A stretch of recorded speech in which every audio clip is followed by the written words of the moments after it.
Hello అండి. Bibi Shafika Sona homely kitchen shorts అండి. ఇప్పుడు మనం పప్పుచారు తయారు చేస్తున్నాం అండి. చింతపండు నానబెట్టేసాము, కందిపప్పు నానబెట్టేసి కుక్ చేస్తున్నాం అండి. 2 కప్స్ కందిపప్పు అండి. కందిపప్పులో ఒక టమాటా, కొద్దిగా రెడ్ చిల్లీ పౌడర్ యాడ్ చేసి కుక్ చేసామండి. ఇక ఇది మిక్సీ జార్లో గ్రైండ్ చేద్దామండి. గ్రైండ్ చేసేసామండి. అందులో పేస్ట్ ఈ విధంగా తయారైందండి. కొద్దిగా వాటర్ యాడ్ చేసి ఈ గ్రైండ్ చేసిన పేస్ట్ని బాగా కలుపుతున్నామండి. కలిపేసి ఇక నెక్స్ట్ కొద్దిగా ఉప్పు తక్కువగా ఉంటే ఉప్పు యాడ్ చేసామండి. ఇక టామరెడ్ జ్యూస్ అండి, అదేనండి చింతపండు రసాన్ని కూడా యాడ్ చేసేసామండి. చూస్తున్నారు కదా.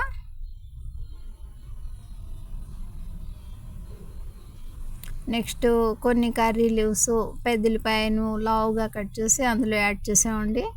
ఇక మన పప్పుచారుని హై ఫ్లేమ్ మీద మరిగిద్దామండి. పప్పుచారు మరుగుతుందండి. ఇక నెక్స్ట్ పోపు పెట్టేసేటివేనండి. పోపు మసాలాకు పెద్దలపాయ, కర్రీ లీవ్స్, మసాలా షీట్స్ అన్నీ యాడ్ చేసి ఆయిల్తో ఫ్రై చేసామండి. చూస్తున్నారు కదా. కొన్ని మెంతి గింజలు కూడా యాడ్ చేసామండి. ఇక ఈ పోపులో ఇక పప్పు రసాన్ని మనం యాడ్ చేసేటవేనండి. చూస్తున్నారు కదా. మన పప్పుచారు రెడీ అయిపోయిందండి.